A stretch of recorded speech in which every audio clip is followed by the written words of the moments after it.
only 20 to 30% of the people will buy on the initial visit, right? And 10% of the people aren't going to buy for you for any reason or no reason at all. So that would say to you then, 60 to 70% of the time I should be doing a 2-call close. The funny thing is when I travel around, I do the EJI classes, I do my coaching. I've been into a couple companies here recently during this whole lockdown thing. And every single one of them, I've talked to no less than 50 salespeople in these last couple of months, brand new salespeople I've never worked with before. Every single one of them presents 100% of their quotes on the initial visit. And when I ask them what percentage of them do they close on the initial visit, it's like around 25 to 30%.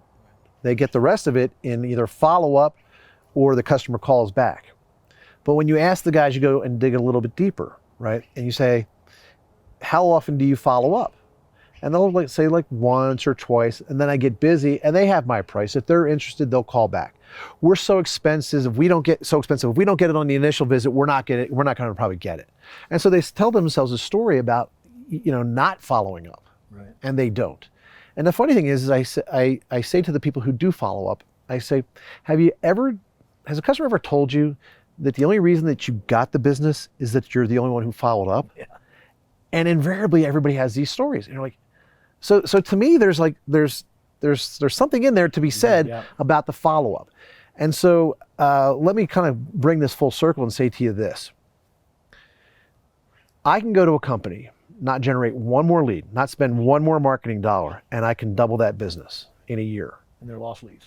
On their lost leads. Yep. All I have to do is implement lead track. Even if I don't touch the service department, if I just implement lead tracking and basically follow it, like you said, from inception to death, cradle to grave, if you will, and lock it down and plug in my process of making sure these guys debrief every moment, every day on everything. You schedule everything. You schedule phone calls. Right? So we don't actually just schedule a go-back appointment. I'll schedule a phone appointment. And so you have to report in on a phone appointment. Well, I called them, I got a voicemail. Okay, I'm assuming the customer's not calling you back. So when are you calling them back? When are you emailing? When are you texting? Right? When are you going to show up at the house? And teach these guys, this.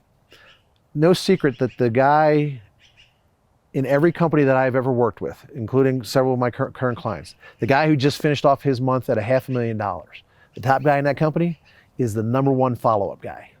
That's right. And he will call them until they say, stop calling me.